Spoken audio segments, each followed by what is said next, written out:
You just said it. KD is the best basketball scorer of all time. Most talented basketball player of all time. I've never seen nothing like this. But I also had to say, like, Steph is the reason for all of it. But if you don't have Draymond, who he is, if you don't have Klay, who he is, if you don't have me, who I am, none of it happens either.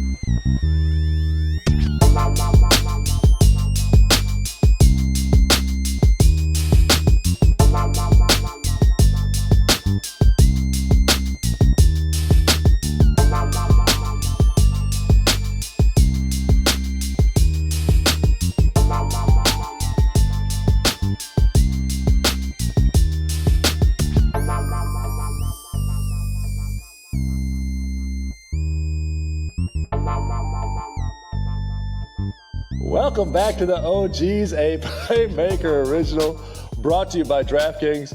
Man, we got a special guest. I will say this, Dre, before I give your accolades. The 2015 Finals MVP, not a huge fan of. I'm going to be honest with you. Because I happen to be on that Cleveland Cavs team that you whooped their ass on. Hey, listen. Hey, killer. Don't do Dre like that. That over with, man. I know, listen, you can't. Some stuff you just can't let go. You know what I mean? But so I gotta get that off my chest. You the main one always telling me to let go of the that I be holding on to. Yeah, you're right. You're right. You know, congratulations on your 2015 Finals MVP, Dre. Spoken like an agent. Hey, four-time NBA champ. Gosh, damn, they got some championships sitting in them chairs over there, boys. There's very few people that have more rings than me on this. I tell you that. Man. Very few people come on this have more rings than me, so I got to bow down today. Hey, UD, he got us beat again. A two-time gold medalist. Yeah. Ooh. Listen, I'm gonna tell you this: Chris Bosh, Andre Iguodala. I'm gonna get them their flowers till the day I leave this earth. That's crazy. I don't think the young generation. We the same high school class. But I don't think the young generation understand how good you were, and I understand how good Chris Bosh was. No, people don't have a clue how good Bosh was. Because obviously you took a different role. Yeah. Obviously when you got the Golden State role player, Chris took a different role when he came to us. Yeah. I don't think people understand how good individually basketball players you guys were. Now, Bosh was like a 6-time All-Star before he got to Miami. Yes. People don't know that. Yes. Like, Slept walked through 2010. Yeah. Slept walked through 2010. Yeah, but Bosh was different. Easy, unstoppable. Oh, man. Unstoppable. Slow, couldn't speed him up, could get to his spots no matter what. Could post, could stretch, face up, jab. If you don't go for the jab, he can shoot the midi. If you go for the jab, he can go by you. He had it all. And he was a great shot blocker, too. People forget that. He had everything. It all. Yeah. But this your show. This your show. Yeah. We got to give you your credit, too. Obviously, when you're coming out of Arizona and you go to Philly, what are you thinking? AI is there. Are you thinking this is his show, I'm just coming in to be a part of it? Or are you thinking, like, this is an opportunity to be 1-2, step in, continue to be a part of that and just push this to the next level as we're building something with AI? No, I'm just happy to be in the NBA. And I want to be here for as long as possible. Our generations are different. Yes. Where it was like, I got to work my way up. So I remember like yesterday having that conversation with my agent. You know, we talk about agents, like not enough agents are properly preparing guys for the NBA in terms of their expectations. And so like guys forget about, we talk about the NIL. Yes. You know, like we all along we've been saying pay college players. But like there's a way you do it and still get them through the proper process of, you know, the maturation of an athlete, you know, understanding like accountability, sacrifice, winning being most important, you know, adversity. Yes. NIL's killed adversity because kids are transferring every year, you know. So I wasn't, back then it was the East Coast bias, everybody said. You know, y'all Florida boys, and so y'all SEC, y'all own, you know, primetime ESPN. You know, being in the pack, we always had beef. Yep. Being in the pack, we always had beef. Like, you know, we on Fox Sports, you know, ESPN hadn't come out there yet for basketball. And so we were like second fiddle, but Arizona was like, it's like a basketball hotbed. Yes. And so I was a late bloomer, didn't make the McDonald's team. So agents calling me like, hey, I want to represent you. And I'm confused as to why, because I wasn't like for sure like I'm going lottery. And so for it to happen the way it did, I had a great draft process. Everything's starting to work out. I'm working out with Tim Grover. He was like, yo, you got a chance to have a great career. Just keep working. So that's all I'm thinking about. I'm not thinking about, I'm going to the league. I'm starting. I'm gonna get rookie of the year. I'm gonna be first team all rookie. Then I got to be an all-star by my 3rd year. Like that's the way these kids are thinking now. You know, like they'll fire their agent if they don't make the all-rookie team, or if they don't make the rookie game, right? Hey. Like my whole thing was just, man, if you get an opportunity, make the most of it. You know, and training camp, I think our first preseason game, I don't think I got in the game. I may not have played. I might have got in for 5 minutes, you know, and so I'm thinking like, man, I ain't play. I got more work to do. Yeah. First game of the season, right before, coach was like, yo, I'm going to start you. It wasn't normal for a rookie to start. So I'm like, oh, all right, well, I know what I did really well. I was just locking people up. Yeah. So I'm about to go out here and defend. So I'm not even thinking like I'm going to be a 1-2 punch to Allen Iverson. I'm just thinking, man, play hard on defense. You know what I'm saying? Shoot if I'm wide open in the corner. Run the lane as hard as possible. And I'm going to get a lob or 2. Offensive rebound, get a bucket. All right, cool. Let me try to figure out how to get to 10 points because that looked real good. But like I'm not trying to mess up. I'm trying to play hard defense and then listen to everything Kevin Ollie and Aaron McKee tell me. Like that was my mindset coming in, which is it's just because they've been in the league. Yes. One day I'm in practice. This early in my career, and you know, you go back and you think like, what makes me different? But I think all of our minds work similarly. Yes. Like when we would have conversations when we were playing together. Like when we were rookies, it was like, all right, why is this dude in the league for so long, and he ain't like super talented? Yeah. Like he not a bucket. You know what I'm saying? Like, he not high flying. He not dunking on people. Yeah. Like, Kevin Ollie and Aaron McKee been in the league for a decade. They got 10-plus years, and it's like, why? So I'm going to do everything they did because I know I can jump higher. I know I'm faster. But worst case scenario, I'm going to play for 10 years because I'm going to act right. I'm going to listen to the coach. I'm going to be a team player. Like, that's what I came in thinking. And so it wasn't I'm going to be the second guy to Allen Iverson. It was just, all right, try to stick around for as long as possible. UD, we got a real OG on the set today. We got a real OG on the set today, UD. Man, listen, the kids at home probably don't even know those names, Karen Ollie and Aaron McGee. Yeah.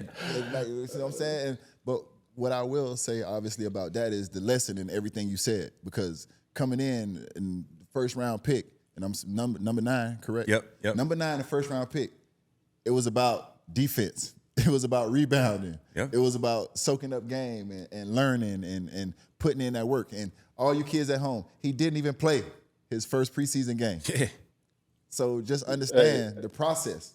You know what I'm saying? Hey, UD, I love that because it's for all these young kids coming out. What he's talking about is so true, is having awareness, right? How do I get on the floor? Yes. And once you get on the floor, you build a trust with the coaches and surround yourself with the right people that tell you the truth. You know what I mean? Like a lot of these people want to hear stuff, but the truth is what they need to hear.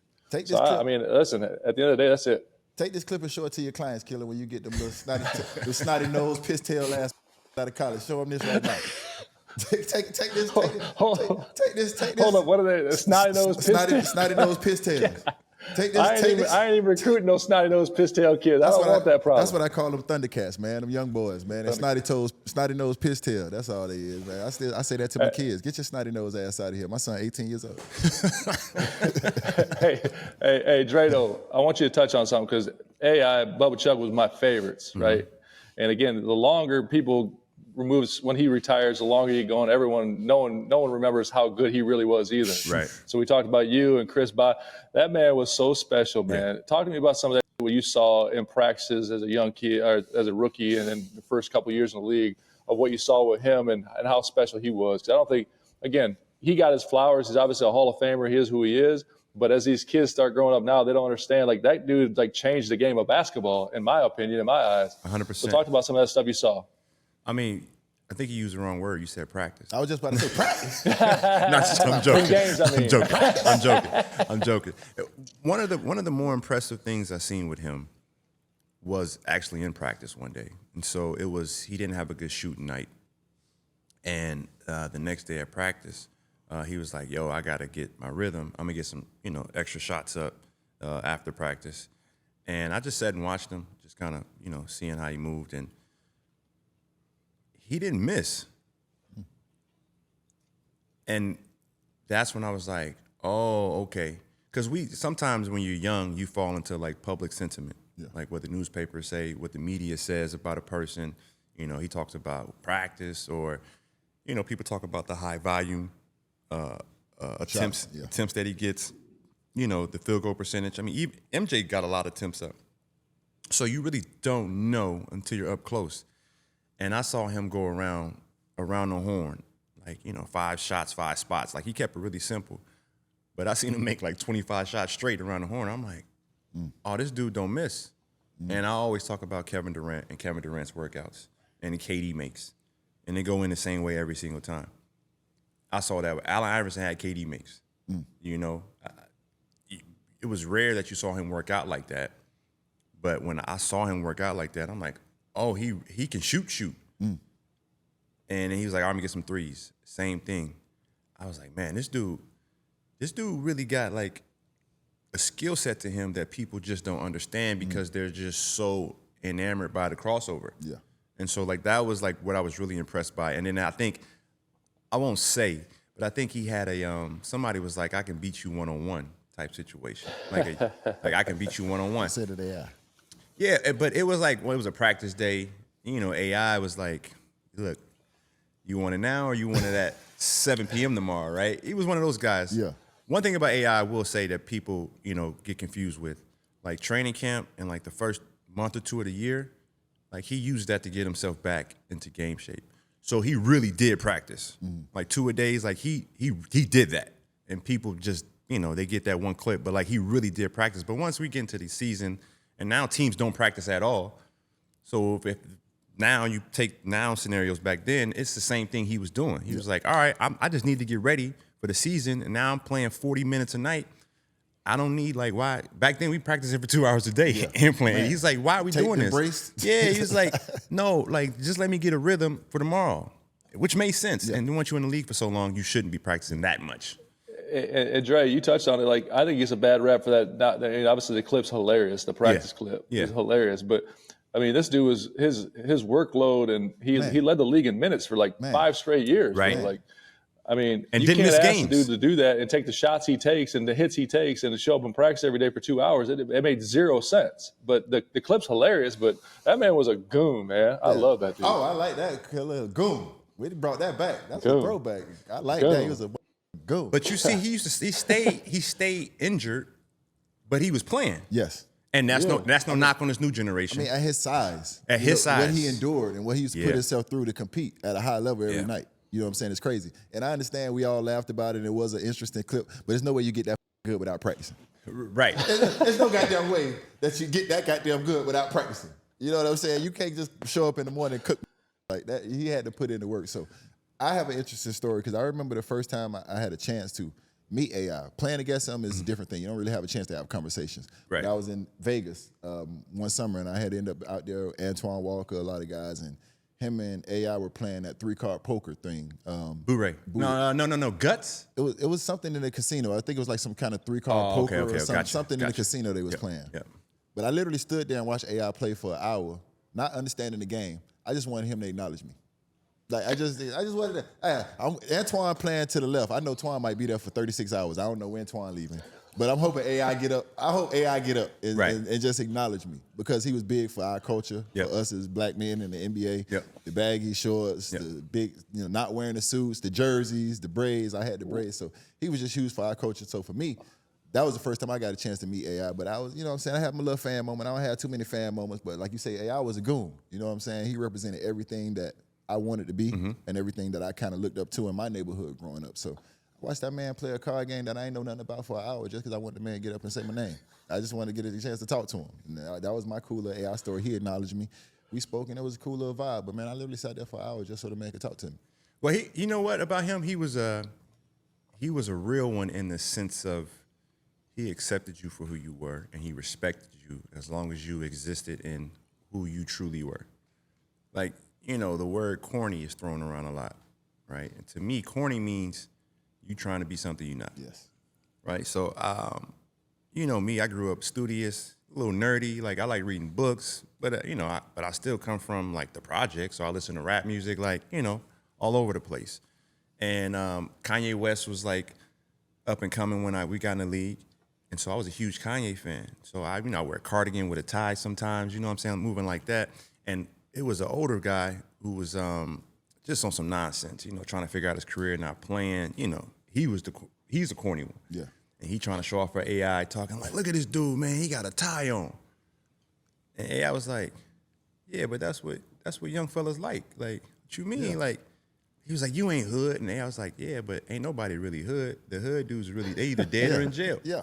And so, like, what I noticed from AI early on, like, he was never hitting me up like, yo, come hang out, come party. Like, he never did that to me because he was like, oh, that ain't him. Yeah. Like, but then he knew who I was, and then he would play to that. Hey, man, when we get on this court, you the best player. And, like, that's what I noticed about him over time was, like, he really watching everything, too. He's seeing, like, all right, I can rely on him. I can't rely on him. And then he's got a great sense of, man, the team ain't really fitting us with a roster that can go out here and compete and win, man. Like, a priority ain't to win. He was aware of that. And it took me a long time. Like, he would tell me things like, give me tidbits, don't read the paper, man. Stop reading that. Or be careful about this. All right, I heard what you said at the end of the bench, man, but, like, I think it's sweet. Wait till, like, they hand you the reins. But then as time going, I'm like, damn. You game.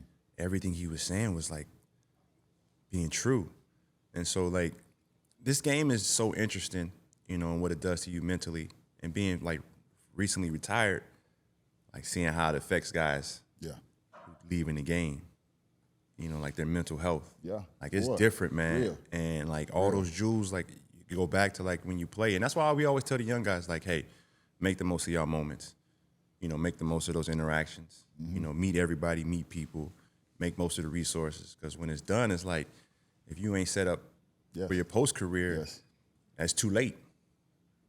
Ain't too lying. late. That was some of the Hey, Dre, like you said right there, man, like all these kids don't understand, even when it's going really, really bad or really, really good, you're going to miss it someday. Yeah. And that's what these kids don't understand. Like, you can't replicate what we go through in that locker room, how fun that it was. That's the hardest part. That's the only part I miss is the locker room. Yeah. That's it. The camaraderie in the locker room. That running up and down and getting elbowed. And I don't miss that shit at all. I gave the game everything. I have no regrets. I ain't hold nothing, I saved nothing. I burnt the candle from both ends. Ain't nothing left over here, killer. So I'm now I'm an advisor, and I like to show up, make a couple shots, and talk. That's about it. Don't let me make a shot. Oh, don't let me make a shot. I am talking shit. And like Mike Epps say, I ain't get back on defense until I score. I ain't get back on defense till I score. Because we played on the defense. That sound like my career. Hey. No, Killer, you never got back on defense, but that's okay. We appreciate you trying to chime in on this. Me and Dre understand that. Well, we had to give up shots, so now it's like, nah, this is our get back, and then we gonna get them up because all we did was get back early. Oh man, listen, remember the games when AI was out, and you would get? Oh, listen, when D-Wade was out, or I'm finna let that fly. Killer, them boys out shit. Somebody got to make up these 20 shots they get. Man, 6 of these definitely go here for sure. I'll let that motherfucker go. All right, football fans, things getting real. Whether your team has made it to the conference championship or not, there are still plenty of ways to enjoy the game. Get in on the action right now with my partners at DraftKings Sportsbook. They're offering all new customers $200 in bonus bets instantly after betting just $5. Do not let this slip away. Download the DraftKings app now. Sign up using codes OGs. The crown is yours, people. Stay in on all the action and use your $200 in bonus bets on DraftKings same game parlays for a shot at an even bigger payout. Combine multiple bets together from the same game. Love the thrill of live betting? DraftKings got you covered. Bet live on in-progress games right as they happen, making watching the game that much more exciting. If sports betting is not available in your state, don't even worry about it. You can still join in on all the fun with DraftKings Daily Fantasy and have the shot to win cash prizes. Download the DraftKings Sportsbook app now. New customers use my promo code OGs and bet just $5 on any wager and get $200 in bonus bets instantly. That's promo code OGs only on DraftKings Sportsbook.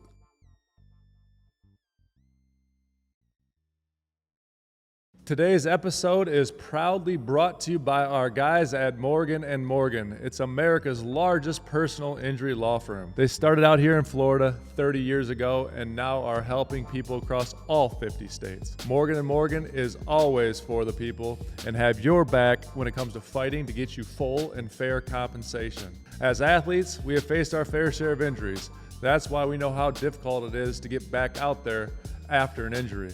The team and the support behind you matter. And submitting an injury claim with Morgan & Morgan is free and easy. It just takes 8 clicks or less from the comfort of your own couch to get started. If you're ever injured, you can check out Morgan & Morgan. Their fee is free unless they win. For more information, go to forthepeople.com/theOGs or dial pound law. That's pound 529 from your cell phone. That's forthepeople.com/theOGs or pound law, pound 529 from your cell phone. This, my friends, is a paid advertisement. Fellas, Valentine's Day right around the corner, but you do not have to wait till that special day to show up and show out. With Roast Sparks, you can perform 7 days a week and twice on Sundays, fellas. You don't even gotta wait. Do your thing. Get it popping. We all know that the best gifts we can give our women are experiences, vacations, holidays, anniversaries. Take them around the world, get that passport, surprise them. They love that. But don't show up and not show out. Make sure you bring that Roast Sparks. Complete the journey.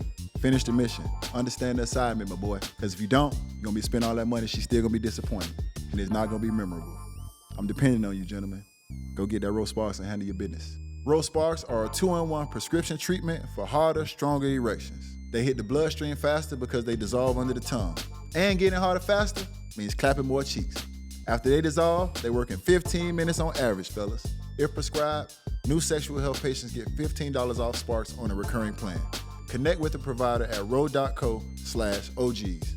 To find out if prescription Roast Sparks are right for you, that's ro.co/OGs for $15 off your first order. But it's crazy, Dre, because I'm happy you touched on that because, you know, Illinois, growing up, you grew up in the hood. You grew up in that, but you didn't act like that. You didn't reflect that. What made you want to be different? Was it your parents? Like, what? Because, listen, I'm going to tell you, I jumped off the porch early and I was in the wind. I jumped out the porch early and I was in the wind. But obviously, I have friends that choose differently and I respect that. Like, hey, I love people that choose to be different and make different choices because I can learn from somebody like that. I can learn from you, and we'll get to that because I had conversations with you in the bubble where I was able to learn things from you. But what made you want to be different and take your own path instead of being like everybody we see in the hood? Well, I think it was a few things. But first of all, like, strong grandmother. You know, it was like the movie Soul Food. Yes. Like, grandma was like the pillar of the community, not just the family. Like, like I done met so many people. My grandmother had a foster home. Okay. And so she adopted kids. You know, this kid gonna be here for 2 months. This kid gonna be here for 7 years. Wow. And so I'm seeing that. You know, we in church every week. And so I was around that like daily, you know, and then my mom's was like super tough. Mom's was 6 foot tall. So I was scared of my mom until I was like 17, 18. Okay. Because she was taller than me and I didn't grow until my growth spurt was 15 years old. Oh, really? I seen my mom like whoop somebody. Like, no, in real life. Shout out to Mom. Shout out to Mom. I love that. But my mom, Like that. but my mom's had like a real like job. She worked for the housing authority, which was the projects. Yes. And so like she had to take calls, do contract administrating. Like, so she had those two voices. There was a voice at home that scared you to death, and then there was the other voice with the teachers like, yo, who is this lady? Like, fam, I don't really know you. You don't really talk like that to us. Right. But mom's was on some, don't go outside with that basketball until your homework done. Like, my mom was on that early, like, yo, you're not living in this city when you're an adult. Like, you got to get out. Yeah. Like, she understood that. Yeah. And so, and then I'm the second son, and my brother and I had a really interesting relationship because we weren't the tightest, but he did see something in me. So my brother would go out and do something goofy. Like, he wasn't in the streets, but he was just on goofy time. Yeah. But then he'll go out and be like, nah, you can't come with me. Like, nah, you're not getting in trouble. Yeah, understood. Like, you get straight A's. And then I was super competitive. You know, I spoke about this in the bubble, and I spoke about this in my book where I was in like advanced placement classes. Yes. And then the first time I walked into a class, the teacher was like, are you in the right place? And I'm like, yeah, I'm in the right place. She was like, I don't think, let me see your schedule. I don't think you're in the right place. Because she just seen me with the dudes from the hood who I'm on a bus stop with. Yeah. And so I identified that really early, and I had this really super competitive nature. Like, I'm just competitive. And so, like, who gonna get done reading this book first? Or who gonna get done with their multiplications first? Like, that was just, I just want to win. Like, I was a super sore loser, but I think that kind of played into what I was doing in the classroom. And so I just had the foundation of, like, I read Sports Illustrated for kids. You know, the Bulls, being from Illinois, we see all the games for free. WGN, you know, Penny Hardaway is one of my favorite players, and then I read the newspaper. It was my dream to be in the newspaper on the sports section because I looked up to it. We had a few athletes that should have been in the NBA. They never made it. And so then as you get older and older, it's like it's a couple cats that's supposed to go to the league or get somewhere from where I'm from, but they're not getting there. Yeah. Why aren't they getting there? Then I had a white teacher tell me, you're going to be a loser just like the rest of the guys. So all this stuff is just driving me like, he don't even know that I get straight A's. Yeah. And then the first time I got straight A's was like 7th grade. Is when they start tracking grades like that. I brought my grades home, and my mom was like, oh, well, this is the standard. So from then on, I couldn't do no worse. Yeah. It was a gift and a curse. That's how. Because I'm like, I'm scared to go home now. I got to be like, oh, damn, like how I'm going to explain this one? No, you can't play tomorrow. And so I just had the right foundation. And then from there, once I got older, like my teammates would make fun of me. Like, you know, guys I'm in the hood with would make fun of me. Like, he a nerd. But then over time, I just embraced it. I'm like, man, you going to drop out of school next year. Yeah. I know where you going. Exactly. You know, so it was just that dual dynamic because I'm in class with all white kids. And they was like, man, how you know the hood kids? And then I just learned to be, then once we start hooping, once you're nice at hoop, everybody accepts you as a hooper. Yeah. And so everything just, you know, that's what strengthens your faith or your beliefs. And like, there's a higher power because everything happening for a reason. Yeah. And it just happened the way it happened. Hey, Dre, I'll tell you this. Me and UD are super competitive as well, but I can damn sure assure you we never competed on who's going to read a book faster. I promise you. Hey, Killer, listen, I was just about to say, listen, you might not understand because you said damn, but me and Dre know what it's like to walk in all honors classes and they don't expect us to be there. Yeah. I get that all the time. You ain't walking in all honors class. Stop lying. Me and Dre know what it feel like when they be like, damn, when we walk in all honors class and they don't expect us to be there. That's just crazy. That's just crazy. Yeah. Or you sign up for an optional, you know, real estate symposium, or you sign up for a financial class to learn about, you know, stocks, bonds, or whatever, and they like, you already got money. What you here for? Yeah. I'm trying to learn just like you. Exactly. And it's crazy. I'm happy that you brought that up because, you know, we'll circle back on a lot of things, but I never really have people that I can lean on when they come to the team. I'm the OG, and everybody come to me for information. There's nobody I can really go to and have those conversations with. But when you came to the team, it was like a breath of fresh air because all these different conversations I wanted to have, whether it was on the basketball court about leadership, whether it was talking about how I wanted to, you know, take my career to the next level, or whether it was business conversations. I remember sitting in the bubble with you, and crypto was starting to make a hit around that time, and you know I really wanted to understand stocks and different things like that. So I would watch CNN, I would get my daily vitamins, and I would come have these conversations with you. Yep.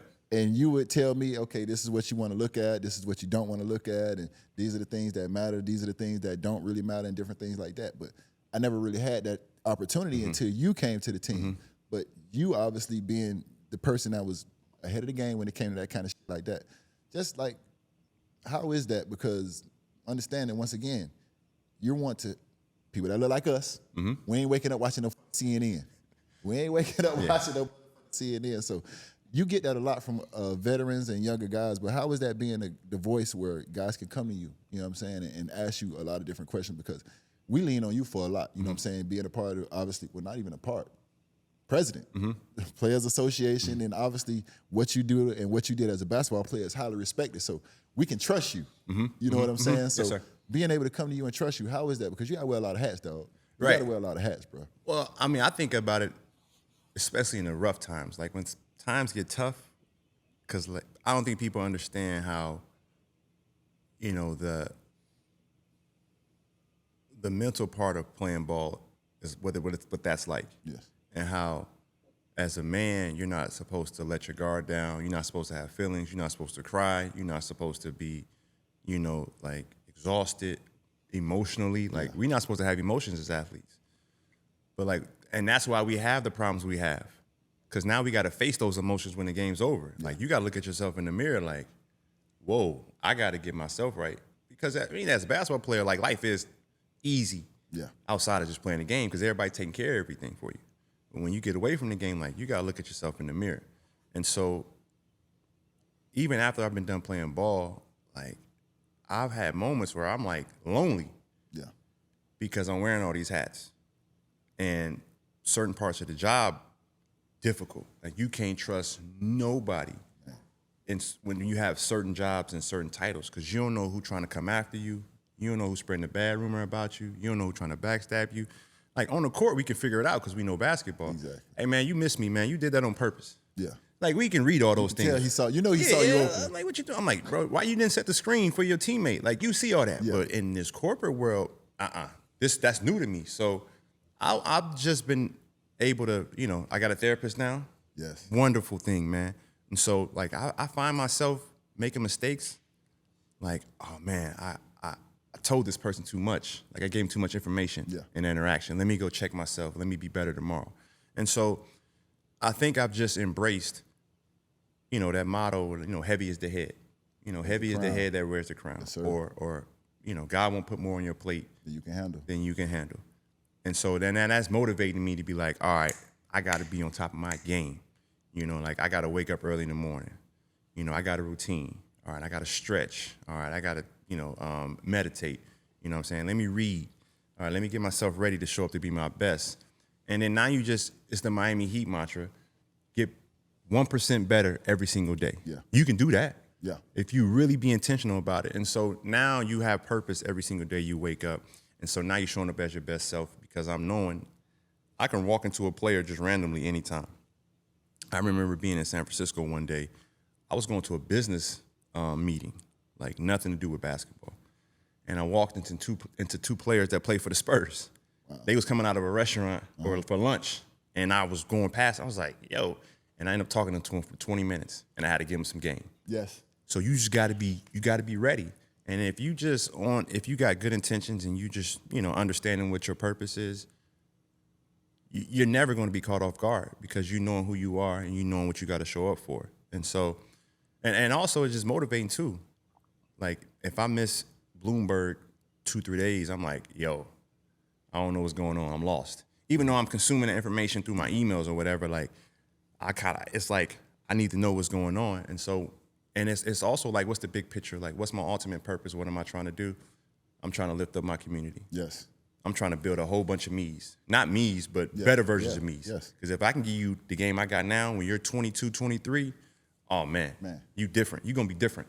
And so like, that's what I'm just trying to do. So when I'm seeing guys like, they say like, man, you preaching to me or you giving me a motivational speech, I'm like, no, man, I need to give you all I can right now. I may not see you again because I need you to be way better than me so you can do it for the next 10 people. I agree because we've seen everything but the win. But I will say this, young fellas at home, Bloomberg ain't his homeboy. That's not what he's saying. You might have thought Bloomberg was one of his homies. they didn't. I'm just letting them. You said Bloomberg, Dre. They might be thinking he talk about his homeboy. I got you. These might not know. They might not know. You're right. You're right. But hey, that man a fool, Dre. That's what's wrong with him. I'm just being honest. I was lost for a second. I'm like, oh yeah, I got you. I got you. Might think you talking about one of your homeboys. That's true. Google it if y'all don't know. He's not talking about one of his homeboys. I ain't gonna tell you. I'm gonna make you do your research. But he's not talking about the homie. But what I'll say, Dre, is you have the uncanny ability is like I do, is where you're relatable to an 18-year-old, you're relatable to a 25-year-old, you're relatable to a 35-year-old, and then you're also relatable to guys my age and the generation beyond us. Like you can play all those roles. You know what I'm saying? That's a gift and a curse. Yes. You know what I'm saying? Yes. That's why somebody my age can come to you and have a conversation and ask for advice. Then an 18-year-old can come to you and ask you for advice. And I'm gonna tell you, Jay, I was a little jealous. I seen you on Kai Cenat. Now I don't know how you pulled it off because my kids went crazy about it, and that was a huge deal. And I didn't even know. You might not even know who the f we talking about. Do you know who we talking about? Yeah, I know who you're talking about. Okay, I don't know if you watch YouTube, Killer, because I wasn't very aware. But I saw you. Now, can we talk about that and how that went? Because that was real. That was cool as shit. Listen, man, I didn't know. I mean, I know who the kid is. I know who Kai Cenat is, and I knew of him. And I knew he had a crazy following, but I don't understand it. So it was, the reaction I got from it was a surprise. That was a big deal, Dre. Now, I ain't gonna lie, that was a big deal. Us old motherfuckers, we was rooting for you. We were like, hell yeah. So I got a funny thing for you where, you trying to get guys to buy in to, the business of basketball. That's a hamster wheel. Like you constantly got to be on. Like you got to show up for the game. You got to, pass the torch. You got to carry the torch. It's a lot of responsibilities as being a professional athlete. Like you got to protect the shield. That's a part of it. Yeah. That's what this partnership's supposed to be. And so I'm trying to get guys that like, hey man, make sure you sign up for this. Make sure you do this. You know what I'm saying? You got to check your finances. Hell yeah. You know, I've been an athlete. I know how hard it is for them to be like, all right, let me call my financial advisor and say, let's meet once a month. Yeah. It sounds easy, but I know I know who's not doing it. Exactly. Which is unfortunately a lot of guys. And so I can't get the response that I would like because I just like, come on, fam. Like, come on. But when I tell you when I went on that show, how many players reached out to me, I'm like, this is what it took for you to buy in. For you to check on your finances. That's what. And so that happened randomly. Like, I wasn't trying to go on the show. I didn't ask to go on the show. I ran into him at a game. And him and his boys had them big, like 60s, 70s, yes. Suits. You know what I'm saying? They from the Bronx. And so they had their top hats on. Like, they were doing it. I'm like, yo, y'all going crazy. Yeah. Like, y'all, like, this is dope. You have some young cats. They 22, 21 years old. And so I started asking them questions. This is the question I asked any of them. How did you know you were good at this? Because I don't even know what this is. That's a great question. I don't even know what you do. I don't know it because I'm past removed from that generation. Yeah. So I'm like, what is this? What is this? That's a great question. How did Whatever you know? it is, it's making money. That's what I'm saying. Yeah, no doubt. And so I knew something was different about him when I saw him in a McDonald's commercial. Yeah. Right? So like T-Mobile, like, okay, cool. I see they trying to get to the youth. They trying to get to the demographic. I understand the consumer that T-Mobile wants. But I'm knowing like where I come from with McDonald's, like, after a basketball game, when I was a kid, I'm trying to go get that Olympic Magic Johnson, Michael Jordan, Larry Bird cup, supersized. Because I know I'm only going to McDonald's like once every other month. Like, this is my opportunity to get this cup. So that's why I'm identifying like what McDonald's like when it was in its heyday. So I said, Kai, do you understand how hard it is to have an endorsement deal by McDonald's? Like, how many NBA players had an endorsement deal by McDonald's? Like when LeBron's next on the Wheaties box, LeBron's next at McDonald's. Like, it's only reserved for them. Yeah. So I'm like, Kai, Kai, do you understand who you are? Like, I saw you in a McDonald's commercial. Like, I get it. I don't know what the hell it is you do. So, like, how you know you good at this? And he was like, nah, they just fuck with me. And I'm like, what does that mean? You know what I'm saying? And so now we starting to talk, and I'm understanding, like, he's smart because they get it. Oh, yeah, he doing it. So I'm like, all right, now what's your next 10 years look like? So I'm asking him questions. He's like, damn, you ask different questions. And so now I'm talking to his homies. Hey, man, y'all make sure y'all stay on y'all game, man. Yeah. Because if you got a McDonald's deal, what's your market cap? And that's Bloomberg. Like, if you sold everything, your entire value, if you can get everything you could out of yourself, if you got 100% of your value, that's your market cap. Like, it's only 4 companies now with a $3 trillion market cap. Meaning if the company sold off every single thing and it sold all of its products, 100% is worth $3 trillion. And you're not getting that, but like they're just giving you this number. So I'm like, yo, if somebody paying you $50 million, you probably worth $500 million.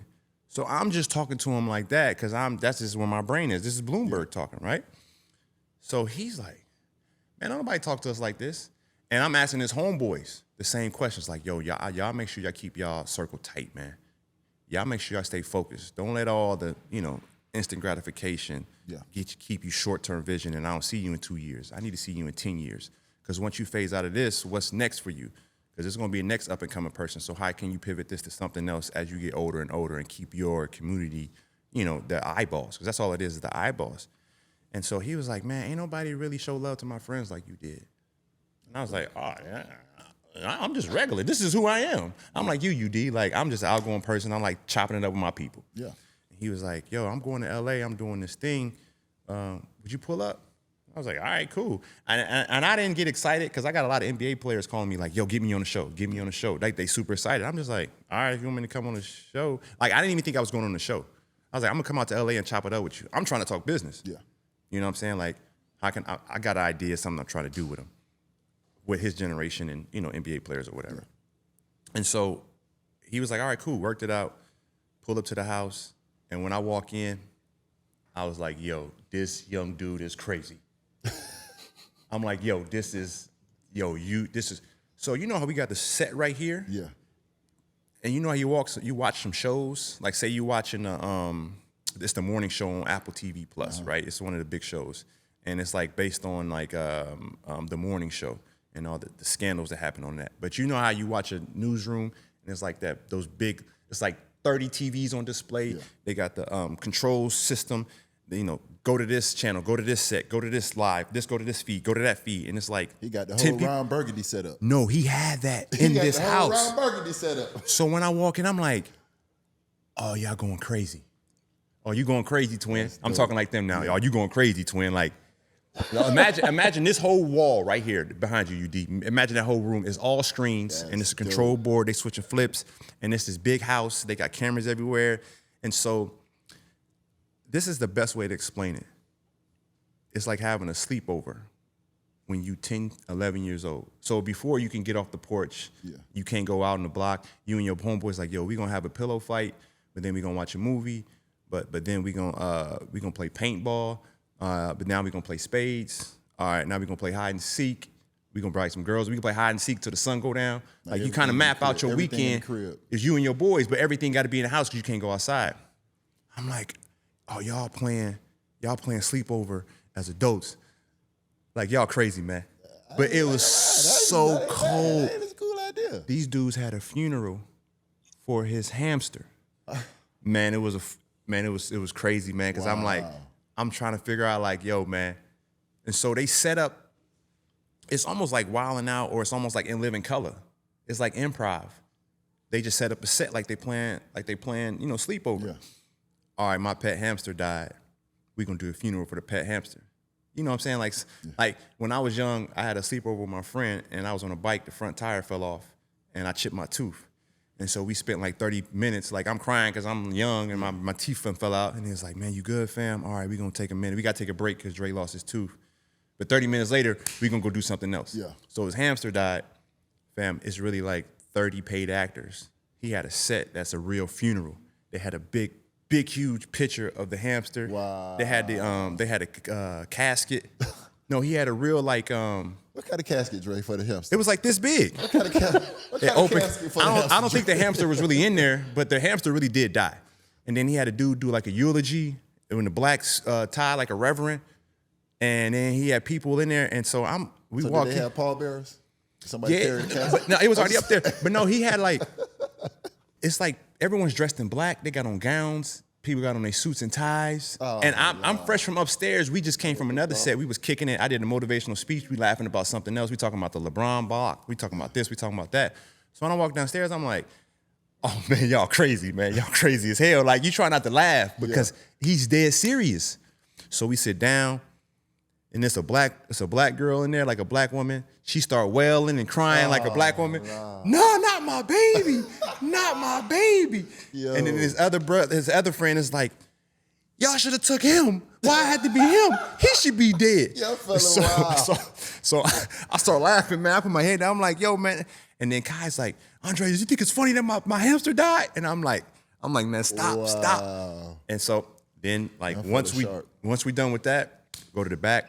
Now we hooping. He was like, yo, we gonna play ones. You know, we gonna play a game of horse, and then we doing that. Then we have another set. I'm just like, hey, man. He got all this set up. He's playing all this himself. Hey, man, you a genius, dog. Wow. He's a genius, man. Wow. And I think that's the power of our community, and that's why we got to keep looking out for each other, because, like, man, this dude's got the most paid subscribers.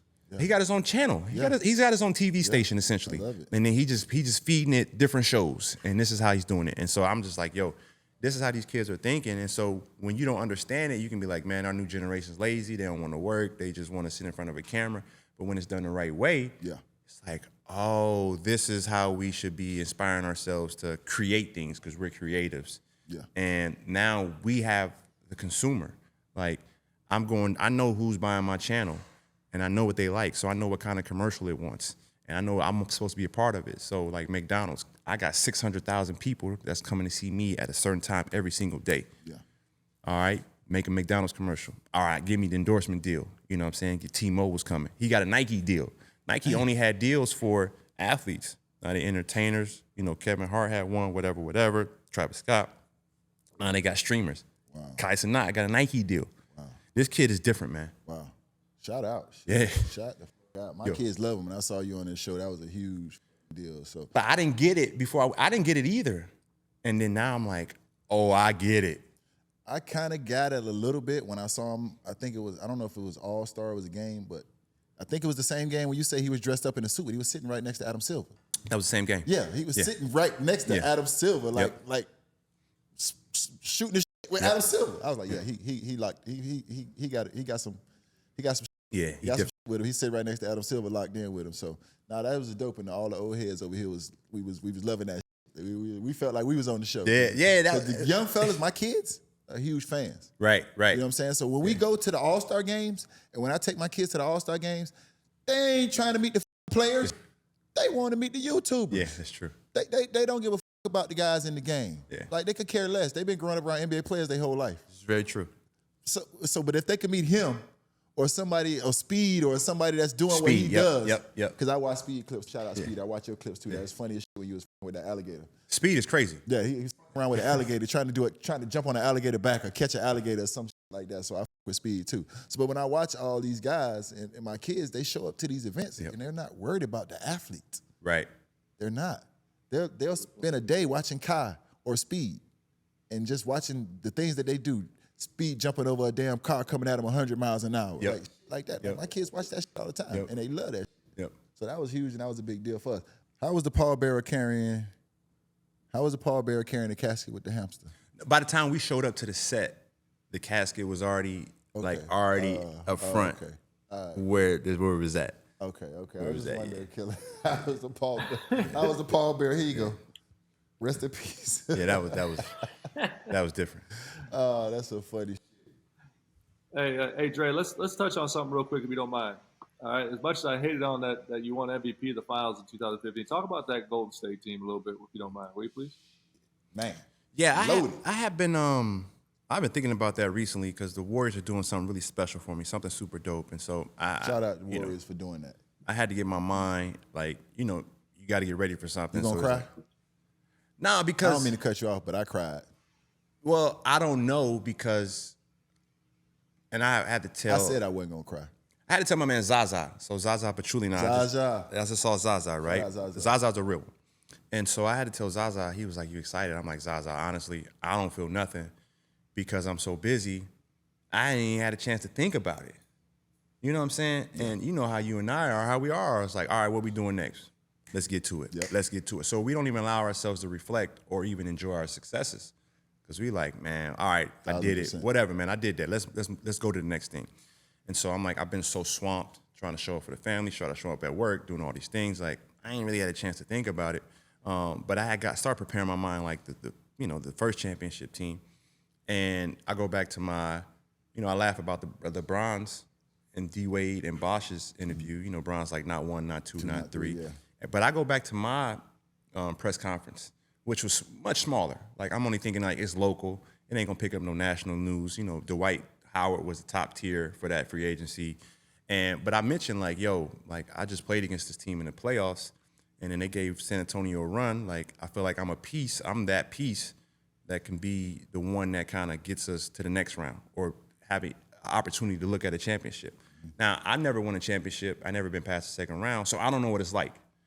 So, it's always cliche to say you're going to win a championship. Obviously, the Heat, y'all going to compete for a championship every single year when Bron says that. So he's right in saying that. But for me, it's just like, I don't know. I feel like it's something here where I can help.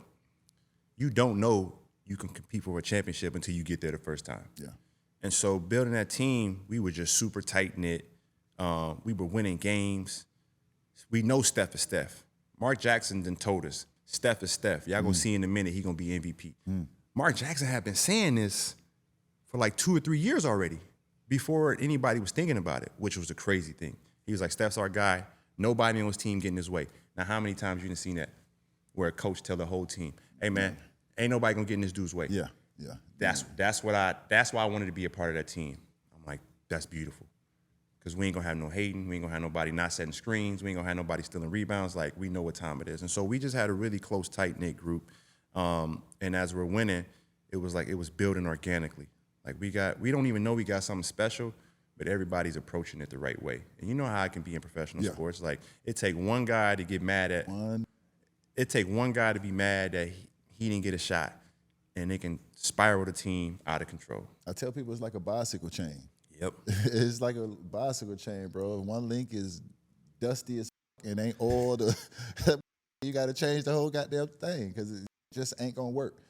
Before we get to that, though, I want to touch on because you went to Denver. Yeah, I went to before Denver. you were there. Yep. And you just missed Melo. Yep. But you did play for George Karl. Yep. How was that playing for George Karl? And I don't understand it because I fuck with Melo and competing against Melo, he one of the best to pick up the basketball. What the fuck, George Karl? What's up with Melo? Why George Karl keep with Melo? Like what?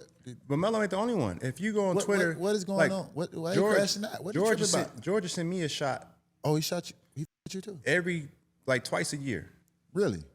What now? So I got respect for him. I don't know him personally, but for what he's accomplished as a coach, I have respect for him. But what is this about? So we're playing the Warriors in the playoffs when I'm in Denver. Mind you, in Denver, we still got the team record for most wins in the regular season. The Denver team I was on. How many is that? 57, I think we won. It's the most wins in Denver Nuggets regular season history. Wow. Jokic and them, they supposed to break it. History will tell. Time will tell. But we had a really good team. Gallo tore his ACL with like 7 games to go. Gallinari did. And Gallo was Gallo. Gallo was the best player on the team. He was a bucket. I think he live in Miami now, if I'm not mistaken. Gallo was different. He's a Miami guy now. And then Timothy Mozgov was important to us. Mozgov was better than people think too. He broke his finger or something the last game of the year. Was that before he went to Cleveland and got paid out? Yeah, it was before that. It was before that. He was with us in Cleveland when they beat us in the finals. It was before all that. And so that's why I want MVP because y'all kept putting him on me. But we'll get to that. It's disrespectful. Right. And Mozgov can play. So those two go down. We go against the Warriors in the playoffs. It's 3 versus 6 seed. We did 3 seed. And so when we're matched up against them, we win game 1, they win game 2, and then they win both games at home.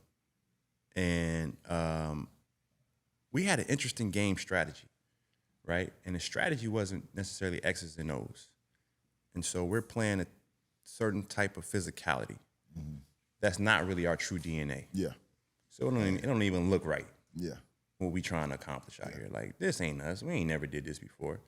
And this ain't even the X's and O's thing. So we just basically about to lose. We players, we got a sense of what's going on. We high IQ players. And so Mark Jackson, I'm taking the ball out in front of the Denver's bench, and Mark is like, yo, why y'all playing like this, man? Like, why y'all trying to do this to my guys? Like, what's like, come on, dog. Like, keep it a buck. Like, what we doing? And I'm like, Mark, I don't play like that, fam. I'm a real hooper. I don't do that. That was the conversation. Mm-hmm. Throw the ball in, keep going to hoop. Now, after the game, Mark is like, I got word from one of the Denver Nuggets players that their game strategy is to hurt my guys and play dirty. That's how Mark interpreted it, right? Not the words that happened. That's not what you said. Right. I'm like, Mark, I don't move like that, fam. Like, I'm a real hooper. I ain't got to do that to win. Yeah. I don't move like that. Yeah. You know what I'm saying? And so we lose the series because certain coaches, they're known to fall short when they get real. Everybody got a scouting report. Yeah. I got weaknesses in my scouting report. You got weakness in your scouting report. You got weakness in your scouting report. And everybody can talk about it. But once upon a time, it was like coaches were off limits. Y'all got to be held accountable too. 1,000%. 1,000%. So certain coaches have the most regular season wins in NBA history, but they can't get nowhere in the playoffs. And then now the truth is coming to light. And this is like the beginning of a coach winning Coach of the Year and getting fired the same year. That's what happened. So we got a mole on our team, is what George Karl comes out and says. We got a mole. We got a guy on our team telling the other team our game plan. Man, that ain't a game plan, first and foremost. This is not a game plan. Detroit Pistons against the Bulls. Jordan rules. But they had actual game plan behind the Jordan rules. If Jordan gets to a certain point, you do this. If Jordan does a certain thing, you do a certain thing.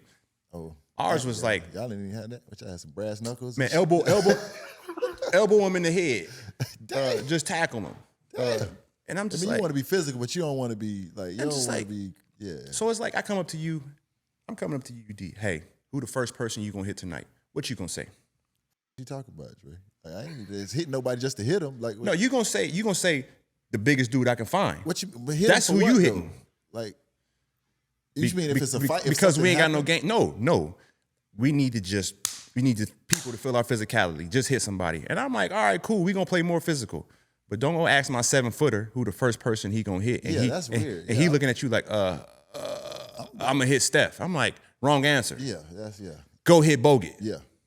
Because Bogut whacking me full court. That's how Steph getting open. Yeah. So it's like, and this ain't even planned out. This is the pregame speech. All right, we're gonna be physical. So who you gonna hit tonight? It's like, oh, now we putting this game plan in? Like, yeah, that's different. Yeah, that's different. I've been about physicality and I've been about competition my whole life, but I've never been sat in a meeting with coach like, who you gonna hit tonight?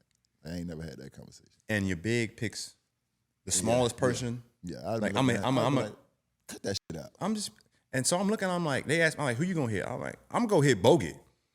You know what I'm saying? I'm gonna hit Karl Landry. Yeah.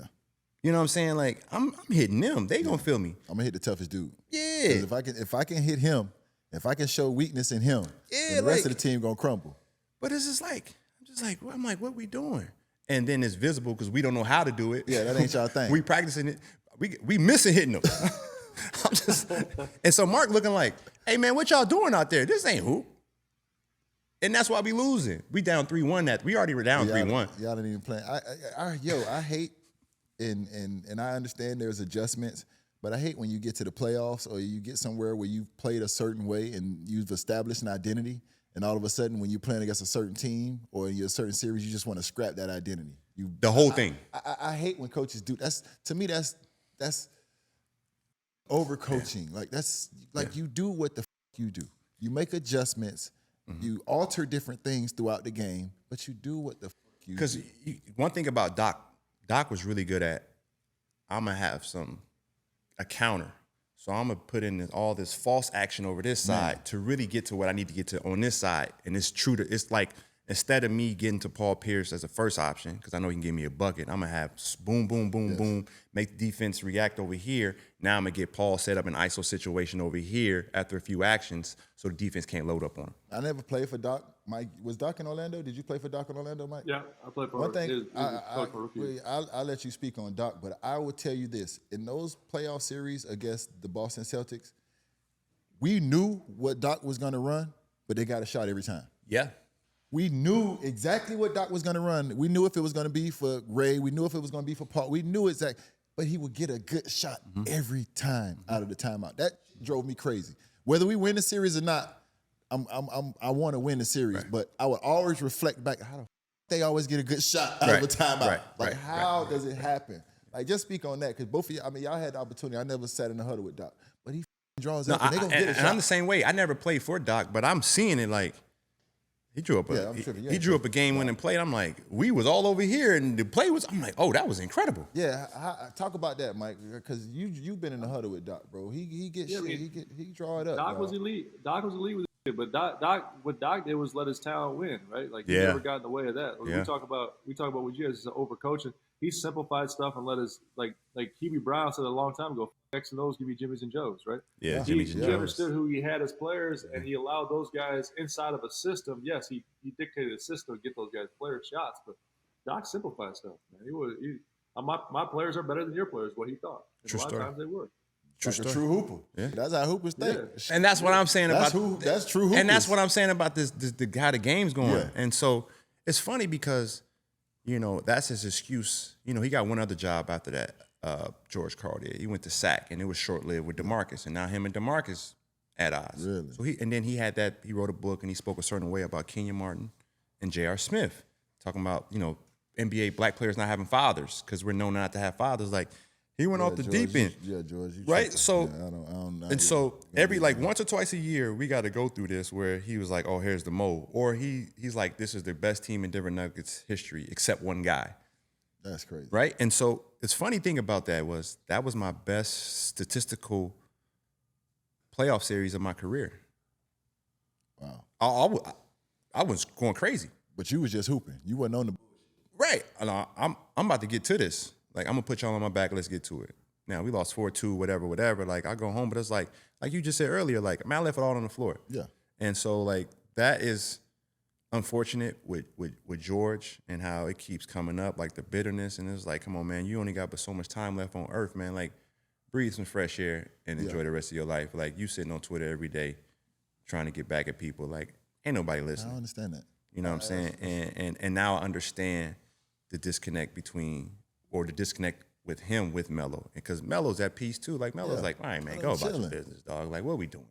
Yeah, it was some weird shit between the number 15, Melo wearing a number, or Joker wearing a number, and different things like that. And I don't really get into that shit, man. Two things can be true. Right. Melo could have been great for Denver when he was there with the number, and Joker could be great in Denver right there with the number now.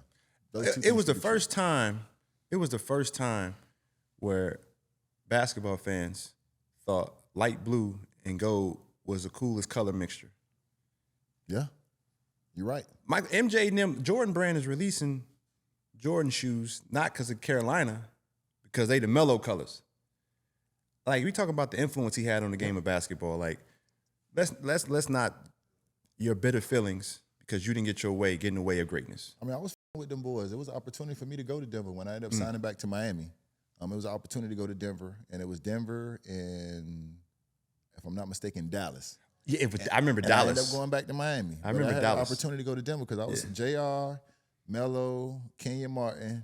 Like, I'm looking at them dudes. Chauncey Billups. Chauncey, I'm looking like I fit in. Yeah. I fit in there perfect. Yeah, Obviously, but the only opportunity in my mind to win, the best opportunity was here. Right. And it worked out. But, I mean, you had the chance of Spo, Kerr, George Karl, who was one of the, regular season. Yep. The differences between those three coaches and what you were able to take from all those coaches. You know who I put in there too, for real? Because we had our little, we didn't have issues, but we had our little, ruffles because I got traded during the Olympics. But, like, Doug Collins was brilliant with X's and O's. Really? Like, I wish I would have got him earlier in my career. I would have loved to have gotten Doug Collins earlier in my career because he was talking about, like, the gaggle action. You know how MJ could separate from his man, or use my teammate. My teammate can set a screen for me without even knowing. Like, brush off the back of my teammate.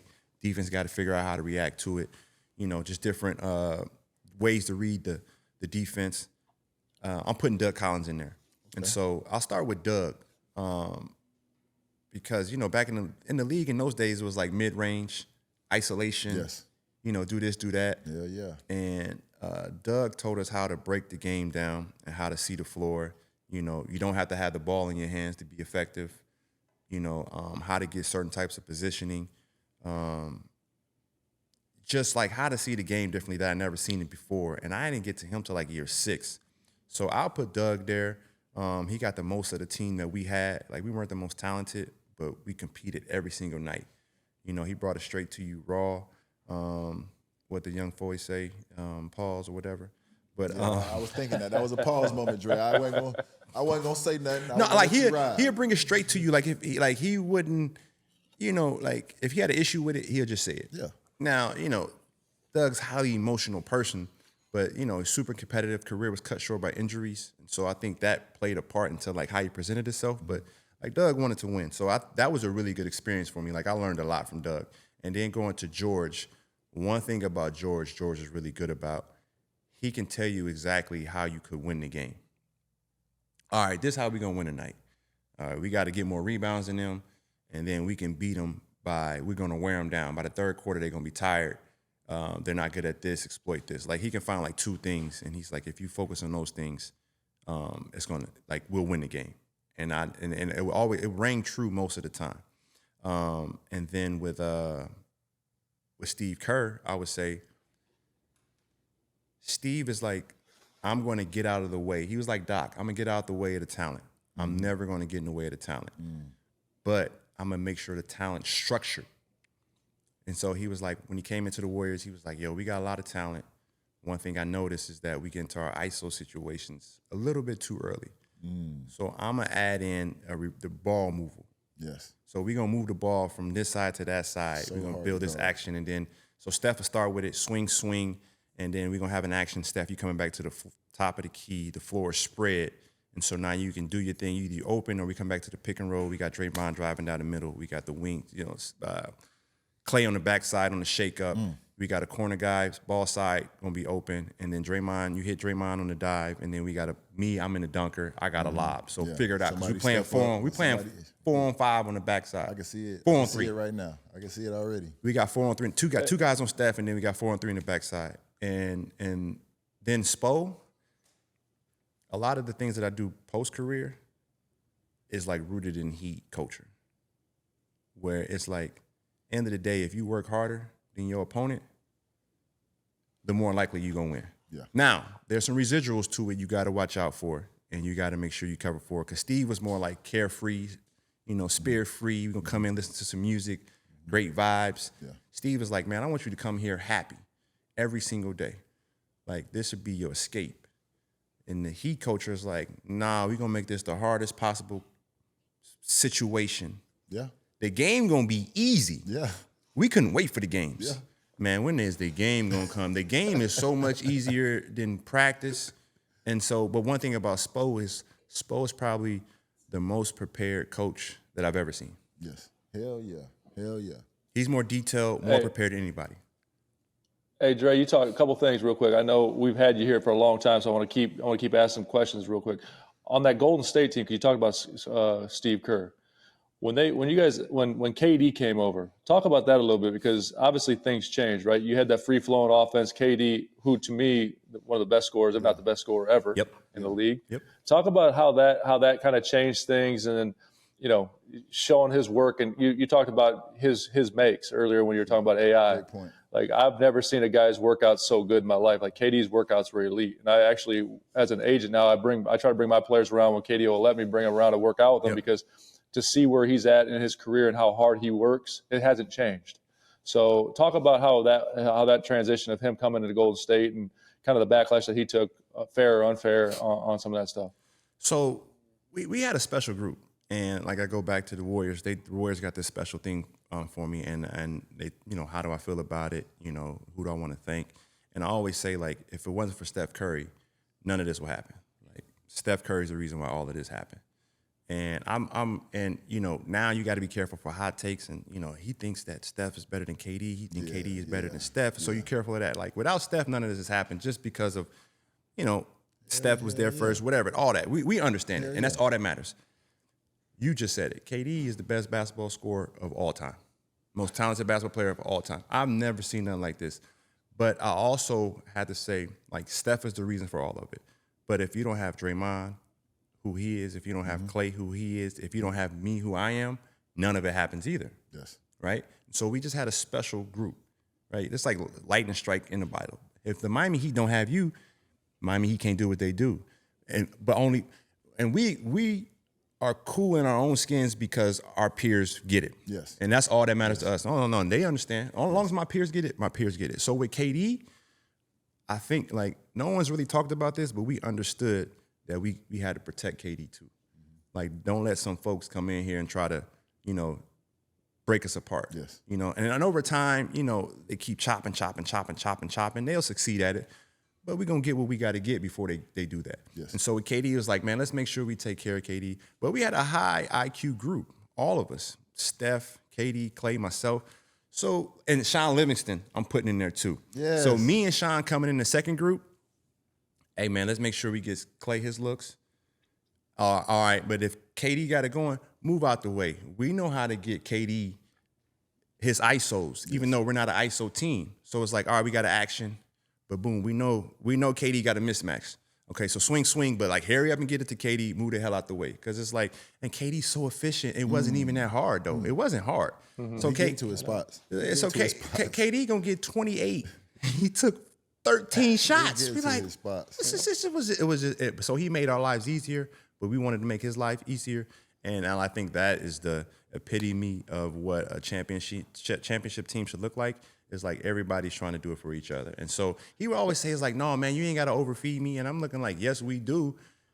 Because, like, for one, we like watching you hoop.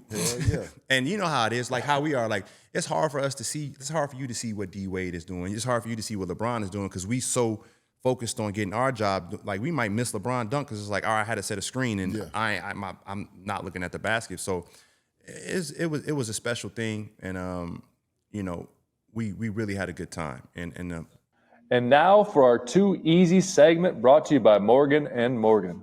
Morgan & Morgan, for the people. We always fight for you. That's a great transition, Yep. Dre, because another question I have for you was your starting five of all your using your teammates, because you've had some dope-ass teammates. Man. Give me your starting five of your Yeah, teammates. some hella fire teammates. It's funny because you know who my favorite player as a kid was? It was Chris Webber. Wow. One of my favorites, too. As a kid, Chris Webber was my favorite five. player. One of my favorites, too. Chris Webber was my teammate when I was in Philly. He sure was. When he had those knee injuries. Is that when was that when Derek Coleman was there too? No, I didn't play with Derek Coleman. You missed DC. So I missed Chris DC. Webber was there. Then DC came afterwards. So no, DC was already long gone. He was before. Yeah, DC he was before. Yeah. My old ass. DC was long gone. Okay. So C Webb came with Matt Barnes. They came to the Sixers, and so C Webb had some C Webb nights. Yeah. But that version of Chris Webber wouldn't have made the cut. But like Chris Webber, oh my God. Yeah. Oh my God.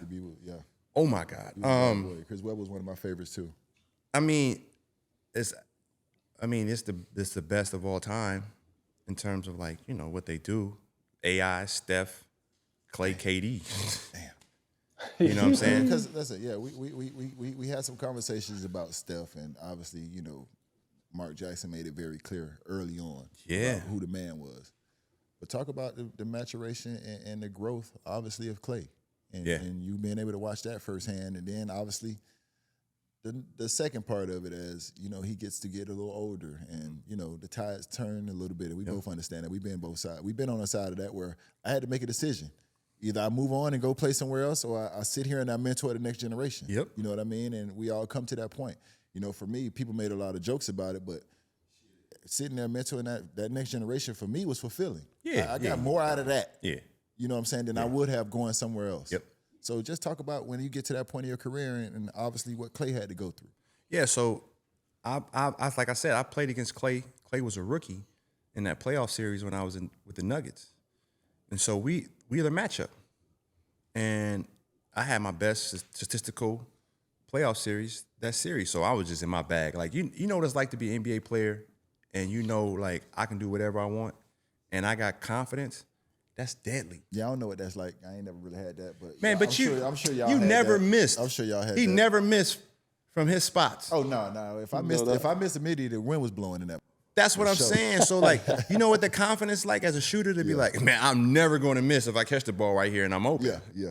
And so, like, I had a series like that, but Klay is guarding me. So, in the playoff series, you get to know somebody. Yeah. Like, I know you because I'm playing against you every single night. I'm scouting you. I'm watching your movements. Mm-hmm. I know what time you wake up. You know what I'm saying? Mm-hmm. So, I got to know Klay, and I never forget that series. George Karl was like, Andre, you got to help off a little bit more. Don't be so stuck to Klay. And he's a rookie. Mm-hmm.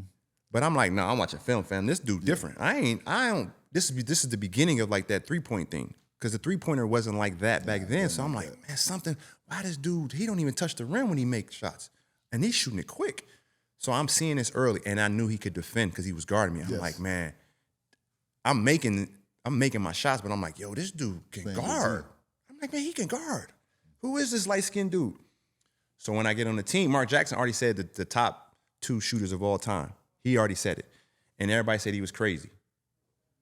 But then I'm watching, I'm like, oh, this dude different. Then I'm learning like, oh, he can guard. We had him on Kyrie. Yeah. Kyrie, the baddest boy ever when it comes to handling that rock. Yeah, buddy. Yeah. And people get mad when I say that because I play for the Warriors, but I don't care. Kyrie is the baddest boy with that ball. It's incredible. And so I'm seeing Klay being able to guard. I'm like, oh, Klay different. And then I'm watching Klay shoot. And then I'm learning like, as we get older, I'm like, all right, Klay, make sure you watch out for this as you get older because they're going to try to put this against you. Yes. You know what I mean? And so as you get older, we've been through it. Team ain't as loyal to you when they think you're on the decline. Yes. And so, and then we've been through it where it's taking it personally. You can get emotional about it. Your people, you know what you're hearing at home. Yeah. This person might be talking to you, but then the team, they want to keep you, but they trying to use it against you. So, you know, like that whole dynamic is super interesting. But for me, it's like you always want to tell the guys like, yo, just make sure you have your joy. Yes. Because the business part of the game can strip you of your joy. Yes. And that's what keeps you from staying in love with the game of basketball. I mean, dog, people don't even know. I would have days, and we all been through this. I would have days, bro, where I wouldn't leave my hotel room, and I ain't cutting the lights on. I'm in the dark. I'm in the dark all day, bro. I have not left my room. I'm going to use this day to recharge, reevaluate, whatever I need to do, and then the next day I'll get up and go to shoot around and go to practice and get ready for the game. But today, I'm in the dark, bro. Whether it's depression, whatever I'm dealing with, today I need to let these feelings play out. And Mike, you can go ahead and do your thing. Don't worry, we got time. And because I wanted to say this, is like, you know, sometimes you have front office groups or people who are making decisions, and I'm not saying this is the Warriors. I'm saying in general, because sometimes the front office ain't making decisions. And I'm not talking about a particular organization or anything, but I know this happens across the league where people who have never been in those situations, they don't understand. They can't understand those emotions that come from that. And so they're saying like, oh, it's just a business and this is how we got to run our organization and our business. It's like, no, you don't understand everything that I put into the organization, that I put into the Shield, because Adam and I have a great relationship. Like, I can be honest with him, he can be honest with me, and we know it's going to stay between us. Yes. But I have to remind, like, folks in suits sometimes, like, no, like, we build the Shield. Like, we are the Shield. Like, we're the brand. And so the NBA does an amazing job of monetizing the game. Like, this last TV deal we got is crazy. And I know how people are saying, like, how can you pay athletes this much money? So what you want us to do? Not pay them? Where the money gonna go if we don't give it to the athletes? Who we giving it to? They wanted to give us to them while they sit at home and complain. It's gonna go to richer people, or it's gonna go to the athletes. Like, pick a side, right? And it's not even to the TV companies, or it's gonna go to us. Yeah. All the owners. Because y'all giving the money to the TV people, and the TV people are giving it to us. Yes. Like, this is how capitalism works. Yes. And it's open markets, right? And so the NBA has done an amazing job of monetizing the Shield, but the Shield isn't what it is unless you have the talent behind it, which is the players. And so you sitting in your dark room, like, that's a real human experience. Like, the people don't understand. And so sometimes when you're in negotiations and the teams are like, you know, how can the players reacting like this and it's a business? It's like, no, man, like it extends well beyond, you know, my time might be up, whatever. But, like, I put a lot into this Shield. And that's why it's hard for guys to transition out, because it feels like that door might be shut on you. Yeah. You know what I'm saying? But we got some amazing things coming up that I'm really excited that it should be happening really soon, of how we can continue to uplift each other, protect each other. Yes. And it's not about us versus the league, because it's been a really good partnership. Like, Adam is doing his thing. We're in a good place. We got some things we know we got to fix. We're going to fix them. But as a brotherhood, we got to rise up too and handle our business. Yes. You know what I'm saying? And we can do that, and we're going to get it done. I mean, what I will say about Adam is, really quick, the couple times I reached out to him to have a call with him, whether I've had questions, whether I've had ideas, he's always made time to answer my calls. Is it you right back? He always made time to jump on a call with me, whether it be, you know, I'll get with you later this week. We'll set up a call on Tuesday at 4, or whether it be him texting me right back immediately. He's always made himself available. Yep. You know what I'm saying? And for me, that was different, because early on when David was, I was young. I wasn't trying to reach out to, you know, nobody. Shit, I was doing my thing. You know what I'm saying? But once I got out of, you know, that phase and got into the older phase and the adult phase, he was very open. You know what I'm saying? And having those conversations. So I actually love what he's doing, and I'm sure whatever's working and brewing, it's going to be dope for both sides. And what ain't working, we working on. Dope. That's the one thing I want to remind our players, because this is what I want to tell our players too. However we see, or however we vision what the game should look like, we can actually work with the league and do it. Yes. And so one thing we're used to is, like, everything happening, like, so fast, and it's like, oh, we should do this. And it's like, all right, there's a process to it. And what I will say to this too, Drake, is don't just leave it up to the Players Association and the owners, and I think the players could take some accountability too. But I got to be careful saying that. About that. I say it to him. Me. I say it to him in private. Mad at me. I say it to him in private. It's my whole career. I've held accountable. You get mad at me all you want. I'm gonna tell you the truth because I want us to win and I want what's best for you. So at the end of the day, I'm coming to the players, telling them the truth. Y'all got to accept some accountability too. Yeah. It ain't just on the owners, and it ain't just on the Players Association. They got to accept some accountability too. You know what I'm saying? Being available, playing when you are out there, not getting mad because the shit ain't going your way and all that we see now. So players got to accept some accountability too, bro. That's all the way around. Yeah. I ain't choosing no sides now. I am a player. Yeah, because we on our side. Retired player. Yeah. But I want the shit to work for everybody. So there's got to be accountability on everybody. And I think it's you get a clear vision when you're done playing. Yes. Because you can kind of see like, oh, okay, like the NBA can go overboard with certain requirements. I've been on once you're on a championship team, you won a championship team, or you've been on a team with LeBron, you can see how you work more than other teams in the league. You got more obligations. And you're like, hold on, fam. Like, my checks are actually the same as everybody else's, but I'm doing more work. Like, yeah. And that's how you should be thinking. Because I'm like, wait, how am I spending more money on tickets for my own games? Every road game I'm on, like when I played for the Sixers and we went to play Memphis, man, I got some courtside seats for like $200. Hey, slow down now. This is the old Memphis. I love them boys down there now. And then, I should have said another team because people, Charlotte, Yeah, $200 you course can't set. say Memphis, Drake, because they still mad at you. Yeah, but I had a dope conversation with Zach, this GM over there. We finally spoke. Good. Great conversation. Good. And Jaren's my guy. I had to talk to him like 10 times. He's a smart kid. Love Jaren. Good. But then I get to the Warriors. Every road game, I'm like, bro, I'm paying $1,000 for, some road 30s. Like, every game, I'm like, yo, how am I being punished because I'm succeeding? But as a player, you see it one way. But on the other side, now I see it, I'm like, okay, all right. So I should have a gripe about it, but I'm going to approach it a different way. Yeah. And I can actually get something done about it. And so for me, it's just trying to educate the guys like, all right, fellas, let's learn the business because there are some obligations to the business. Yes. There are certain things that we got to do as professional athletes.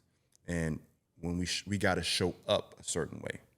So you can do your thing, have fun, but we still got to do things we may not want to do. Yeah. And that's what MJ, Bird, because we don't want to make it generational, but every generation has done it.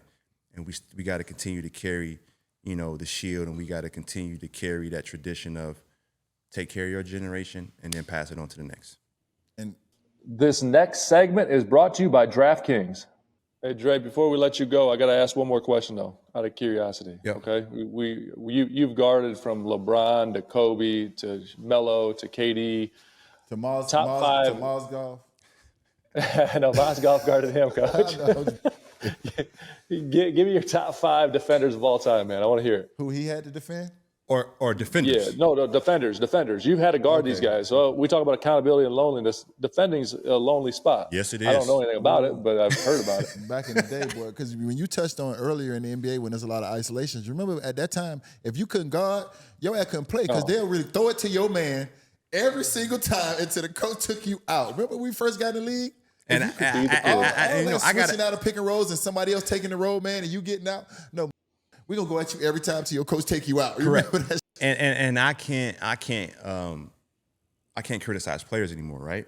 This is just the generation we live in. But it was a time where if you couldn't get a stop, you did not play. Sit on over here. Don't worry about it. I've been in the game with some sharp shooters, and man, go at him until they take him out. Hey, man, you got to go out the game, fam. You got to come out, fam. Man, it's getting ugly out here, right? And so my top 5 defenders of all time, I love that question. Damn, I got a bunch of names. It's a good question right there, actually. Mookie Blaylock.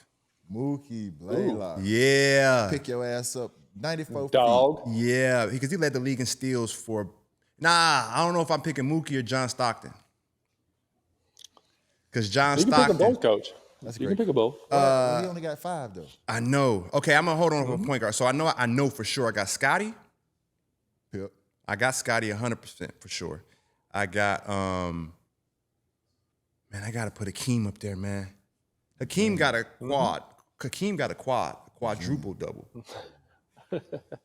That's nasty. Hakeem was different. I never say I'm really good at something. I always say like I'm not worthy of none of that. I was really good at defense, but I'm not. Coach, we'll put you up there. She was. Coach, we'll put you up there. That's 3. Definitely. Yeah, we No, will. no. Show flowers on OGs. I was really good at defense. Yeah, like I was really good. for Lou sure. Williams. Shout out to Lou. He gave me a compliment one time during the game. I lost sight of my guy backdoor. He backdoor cut, and I lost him, and he was gone. Like I was off in space, and Lou was like, "Yo, don't worry about it. I got you." And I got there before Lou, and Lou was over there with him. And after the game, Lou was like, "Man, I know they be talking that defensive shit about you, fam. Like, I ain't really get it. I ain't really get that." He was like, "Fam, that I don't need to see nothing else." He was like, "I ain't never seen nothing like that before." I'm like, "What you mean?" He was like, "Fam, just natural for he you. was like, "Fam, I ain't never seen that in my life." He was like, "You really one of the best defenders I've ever seen." I was like, "Oh, I appreciate that, fam." I'm not putting myself. Scotty, Hakeem. I got to give it to John Stockton. I'm lying. You know what I'm putting there? Chris Paul. Ooh, I like it. Chris Paul was like that. Aggravating. Boy, he get it. Man. Chris Paul is picking you up. Yeah. Yeah. I can see how. I can see how Chris Oh, Paul can be a I'm good defender. bugging. Because he's the best defender of all time to me. Dennis Rodman. Man, that motherfucker used to get on my nerves, boy. That motherfucker used to be all in Zoe head. God damn, so come on, just play the game. So come on, just leave him alone. Because he can guard anybody. He was guarding Magic. He's picking Magic up full guard court. Anybody, 1 through 5. Picking up Magic easy. full court, and then he was guarding Shaq. Yes, I agree. We ain't never. The worm. Dennis Rodman can guard Shaq, and He was then ahead of his time. and then he'll switch out on AI. We ain't never seen that He ever. was ahead of his time. We ain't never seen he was that 1 through 5 ever. He was 1 through 5 before there was 1 Ever. through 5. Yes, great point. And then I gotta show love to because he don't get enough love. Tim Duncan. Hemi. No, It's a hell of a 5. Is that 5 or 6? I named 5. So because I had Hakeem, Scotty, Chris Paul, Dennis Rodman, and then I'm taking Tim Duncan out because I'm tripping. Because Coach cursed us out at halftime every time we played this team, and he said, "Y'all playing like some P words." I'm trying not to curse. He said, "Y'all playing like some pussies." He said, "This I'm quoting, so this is not me. Y'all playing like some pussies. Y'all scared to go to the paint." Who had y'all scared to go in the paint? Yeah, everybody's scared to go in the paint, man. And him and Shaq going at it right now. Oh, Dwight. Hey, man. No, listen. Now, I'm gonna tell you something. Hey, man. When that motherfucker first came into the league, we hadn't seen nothing like that. Hey, man. The athleticism, that motherfucker strong as an ox too. He was different. I ain't gonna lie to you. That's an impossible question, anyways, because you still got to think about Ben Wallace, Ron Artest, Ron Artest, Draymond. Yeah, Like, Ben Wallace, Draymond. Ron was different. Yes. Ron was different. But like I saw Scotty do something that never been done before. Chris Paul definitely don't get enough credit. Dennis Rodman might be the best defensive player of all time, man. That was crazy. And then Hakeem was just people don't know how good Hakeem was. Like Hakeem was different. Like, and then Dwight. Like, yeah, man. Dwight was a bad boy when he first. That's a good 5 right there. That's a good 5.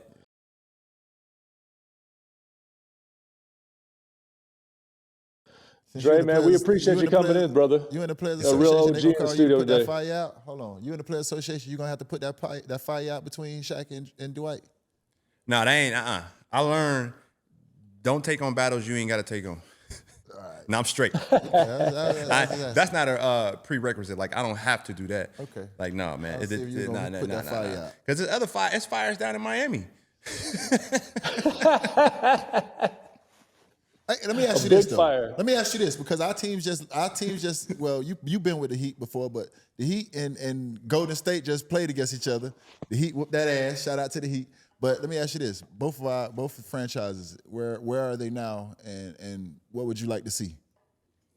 Oh, that's a good question because both of these franchises are about winning championships. Yeah. Let's make no mistake about it. Yeah. Both of these franchises are about winning Yeah. championships. They got the coaches that are proven to be able to do it. Yeah. What do you see both of them at, and what would you like to see? Well, and I know you got to be me too. I got to tiptoe around that shit, so I gotta just be vanilla. Cartoon tiptoe. Yeah, just be vanilla with it.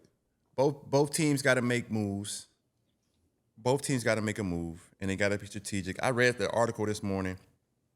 The worst thing that can happen to the Heat is if they don't make the playoffs because of what's happening to their unprotected first-round picks. And then now I'm like, okay, put your GM hat on. I'm like, oh, I never like those unprotected pick things out in 10 years.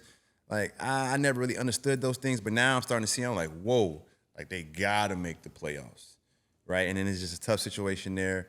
The Warriors, with the Warriors situation, you hear a lot of noise around. Steph is one of them ones. Why you don't try to move on? You gotta be smoking fit. I ain't say it. You gotta be smoking fit. The one to talk about Steph moving on. But people say that. Yeah, people say a lot of bunch of dumb. Well, but I mean, I'm trying to stay out of it. I get it, Dre. I do understand. So it's like I get it. But when you got a generational, open up money, but that, like you said, when you got generational, he stays here. And I'm not saying the team is saying that, but it's like you get caught in the middle. You know what I'm saying? Do you move on or do you go all out for him? Or do you plan for the future? I got my opinion, but that man get to land his own plane. Yeah, 100%. In my opinion. No, in my opinion too. Like in my opinion. I don't have to hide. I don't have to hide my opinion. That man get to land his own plane. Yeah, so I might write if he don't get to land his own plane. And I ain't got shit to do with Golden State or none of that, but that man get to land his own plane. So both sides, and he's never been the type of player that says, do this, do that. Like he's like, no, whatever you give me, this is what I'm gonna work with, and we're gonna figure it out. Like he's always been that type.